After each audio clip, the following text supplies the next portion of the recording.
It's the Brad Field Weather Podcast, underwritten by Action Carpet and Floor Covering of Simsbury, voted among the best in its field 5 straight years in Hartford Magazine's Best of survey. I'm Dan Lovallo. He is meteorologist Brad Field. And as we put this podcast together on October the 15th, Brad, the weather we have had the last 2 days has been absolutely spectacular. Yeah, it's going to be spectacular this afternoon, too, Dan. I think temperatures are going to be between 68 and 74 with, I think, more in the way of sunshine as the day moves on. So a really good day to enjoy today, Thursday, October 15th. Yes, for sure. But then I guess as we look down the road to the 16th, which is Friday, it's going to change a bit, isn't it? Right. We need some drought-busting rainfalls, and officially at Bradley, Monday and Tuesday of this week, Dan, the 12th and 13th of October, 1.58 inches of rain. So that was a very, very nice rainfall. And we are looking at about that and perhaps even more coming in for Friday. I think the rain will arrive during the midday. I think it'll ramp up in the late afternoon and overnight Friday night and pretty much wrap up maybe when you're having your first or second cup of coffee on Saturday morning. And then the skies will clear and the breeze will pick up. And it looks like overall a fine weekend, though a little bit on the cool side. But this rain coming for later Friday and Friday night has a very good chance of being impressive.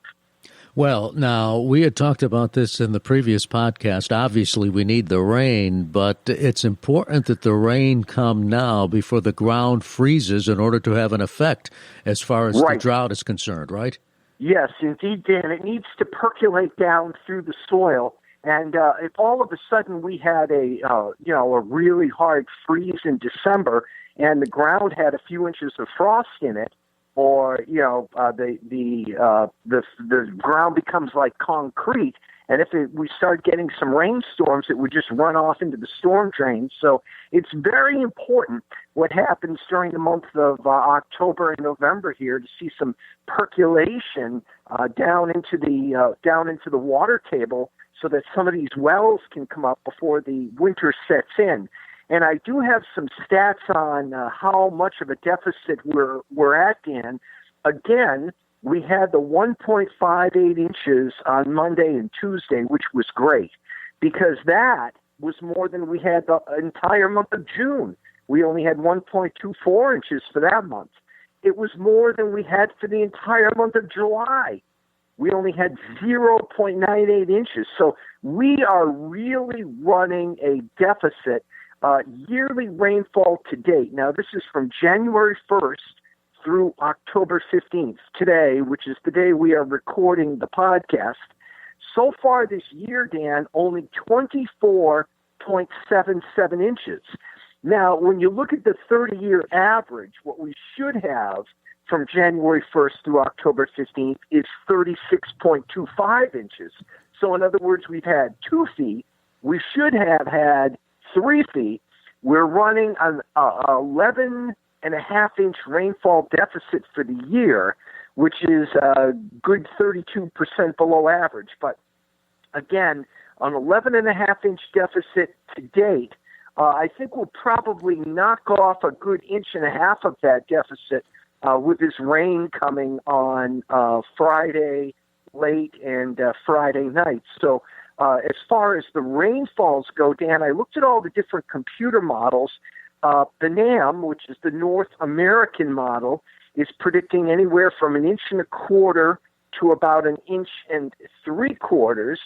The GFS, and let's cheer for that one being the right one, is predicting just over 2.5 inches of rainfall on average through Connecticut.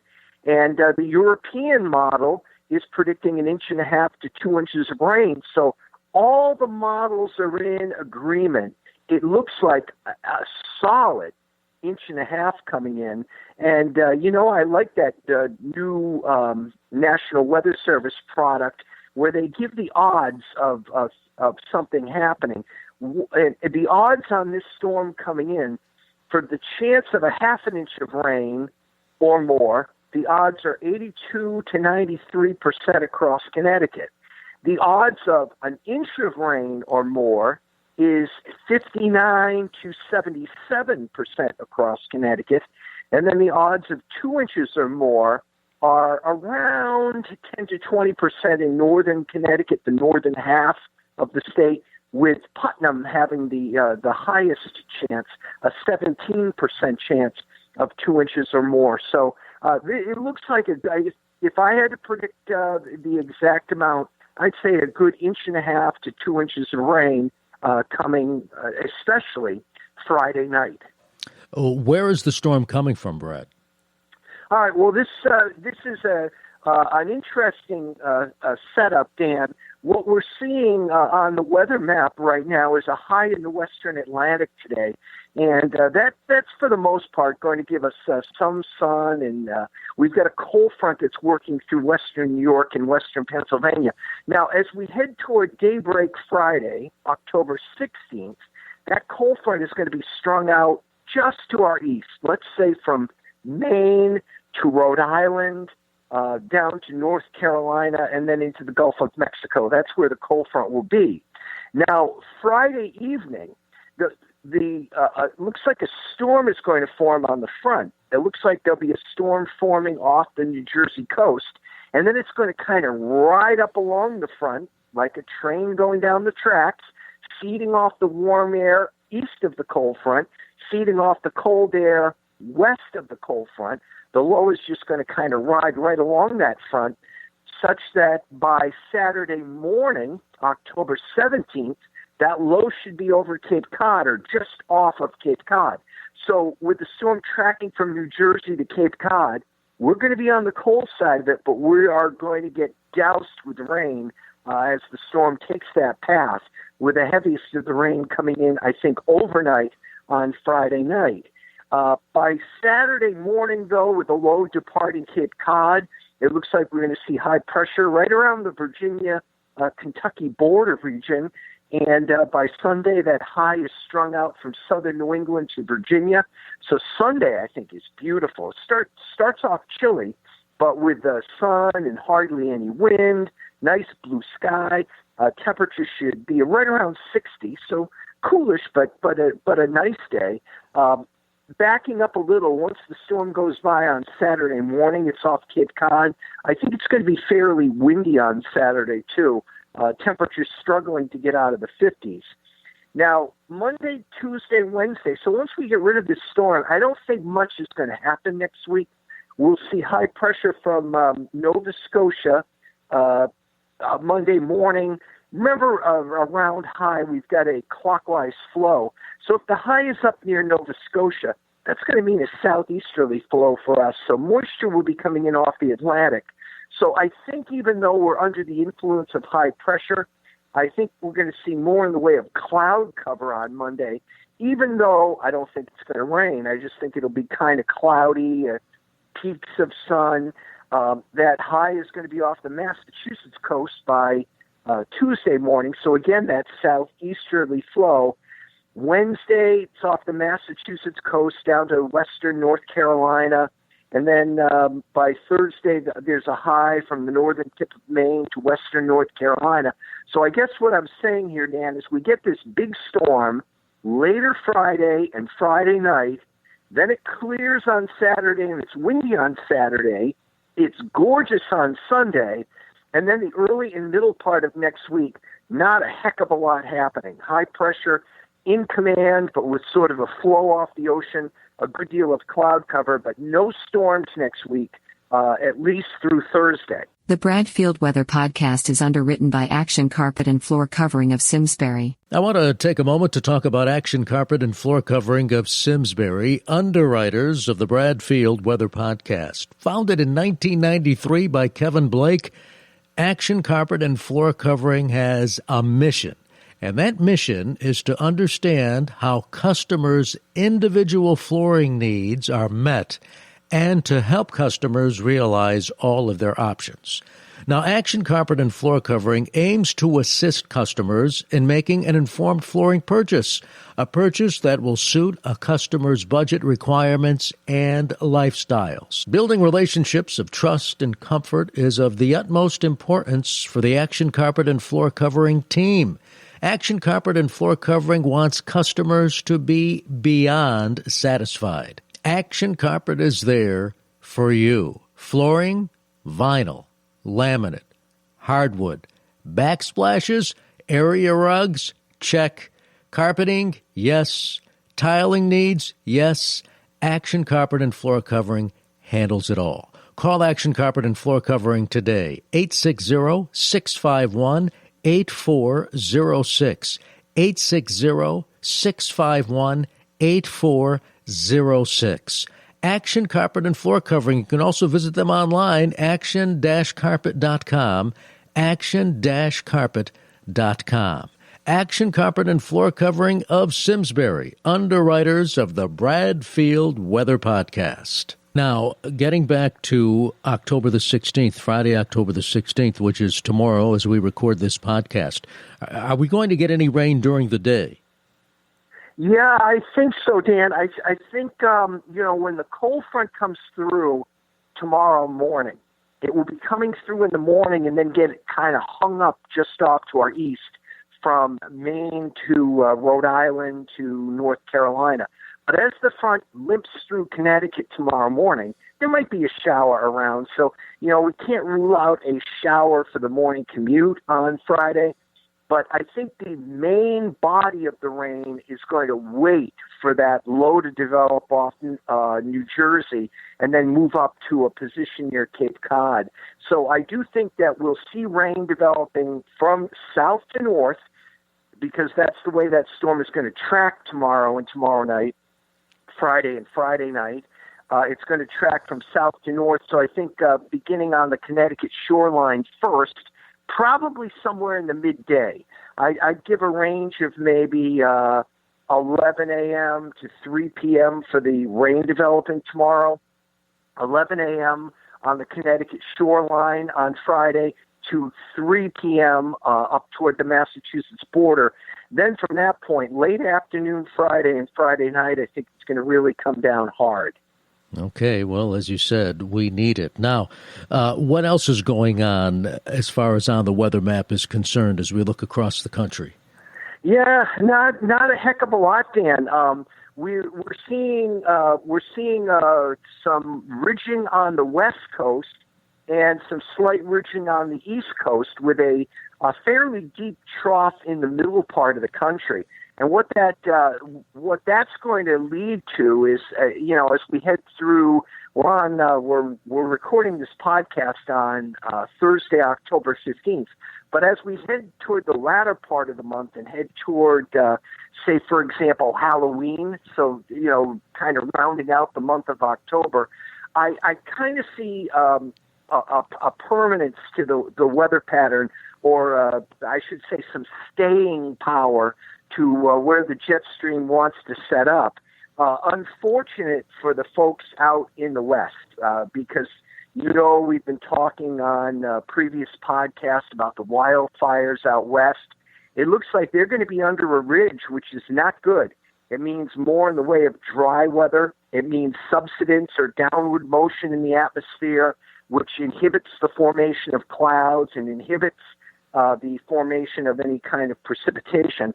So it looks like that's going on out west, a deep trough in the middle part of the country, pretty much from the Rockies east. So places like Montana, North and South Dakota, Minnesota, all the way down to south to northern parts of Texas. That area is where the trough is. And the cool air for the time of year. So for the middle and latter part of October, I think that's where the cool air is going to set up.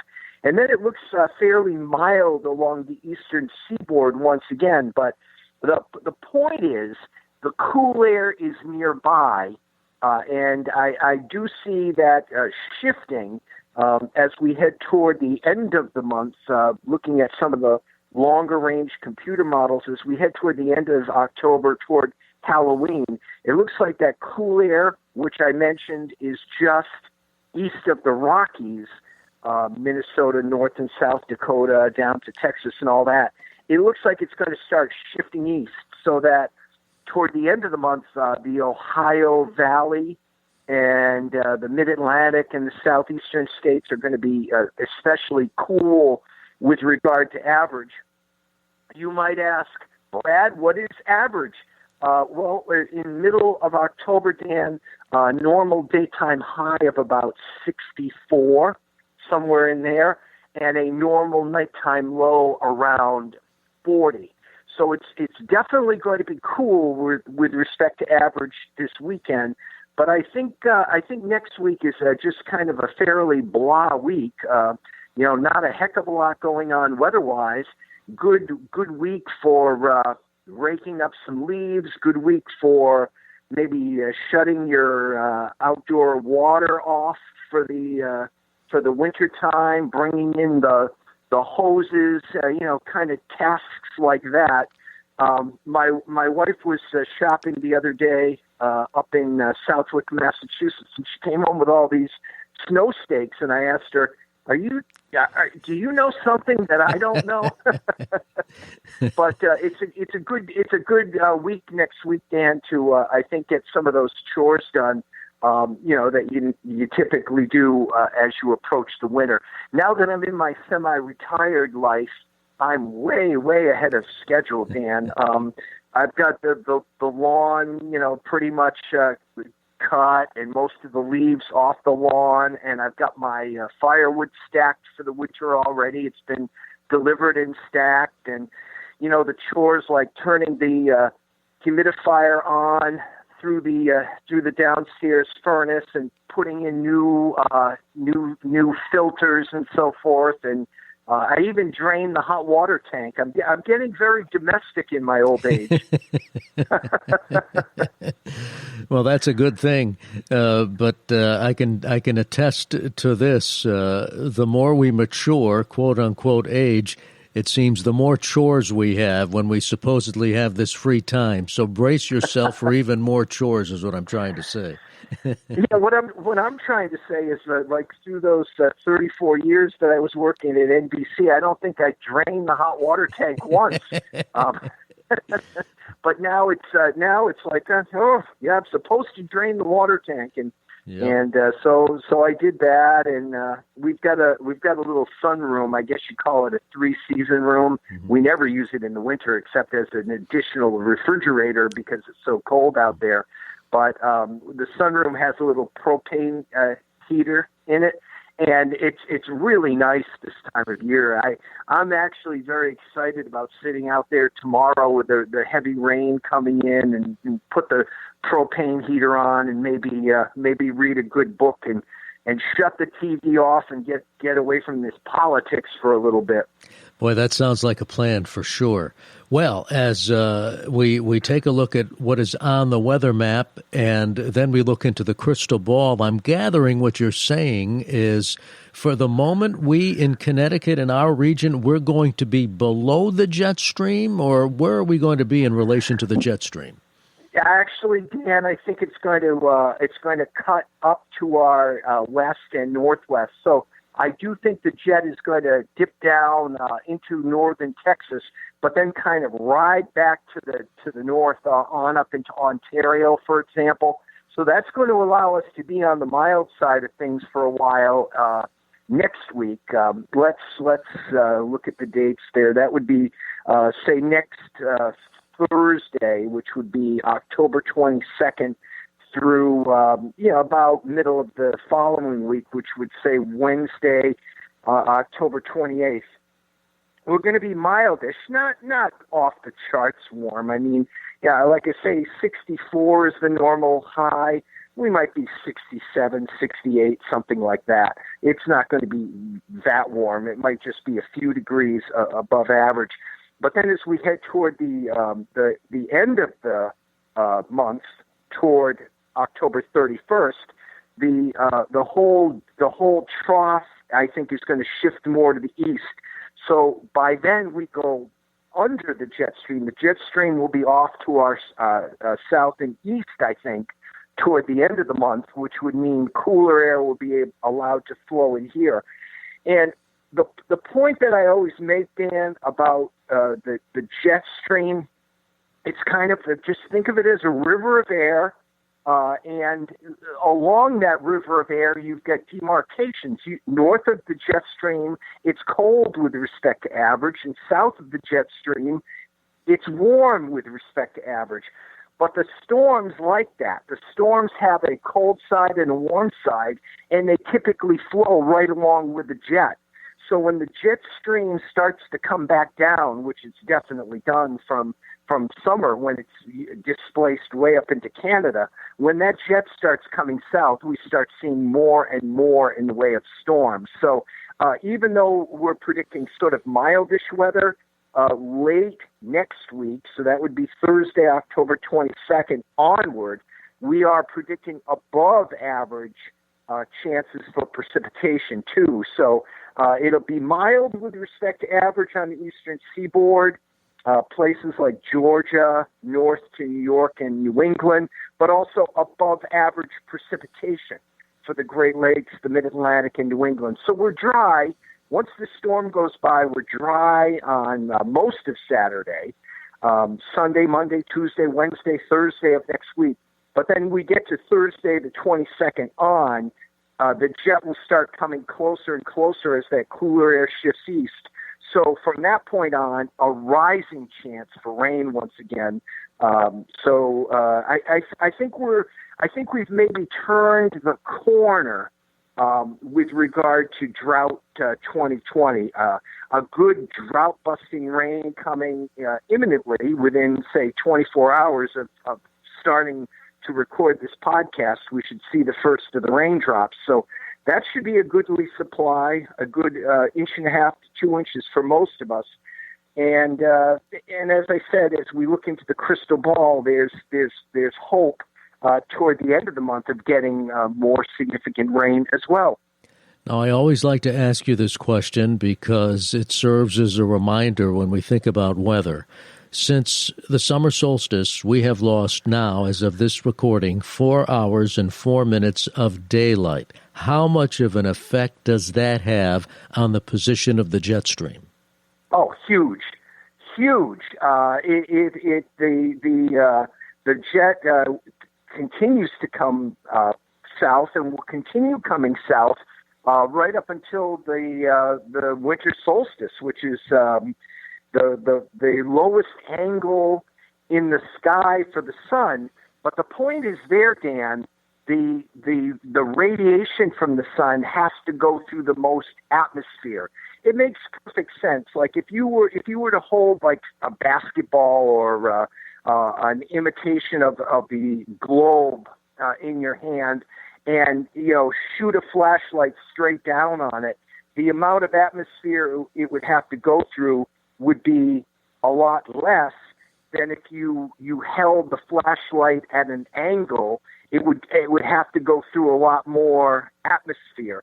So the radiation, the ability for the sun's rays to heat up the ground, of course, are diminished, and they're diminished most right around December 22nd, 23rd, whatever the winter solstice is, when the angle of the sun's rays is the lowest in the sky, and it has to go through the most atmosphere. So, and obviously when it's nighttime and at dark, you've got less ability to heat the planet because, as you said, we've lost 4 hours already, 4 hours plus since the summer solstice. So that just by definition is going to cool the Earth's surface. Okay. Well, Brad, as we put a lid on our podcast then, how about giving us the immediate forecast? All right. Well, it looks like it's going to be a nice afternoon, Dan. It looks like it'll be mostly sunny for this Thursday afternoon, October 15th. Temperatures between 68 and 74. So this is a nice treat. Definitely above average today. Now, increasing clouds tonight as that cool front works its way toward us. Temperatures in the 50s. The front gets hung up to our east tomorrow. The storm forms off New Jersey.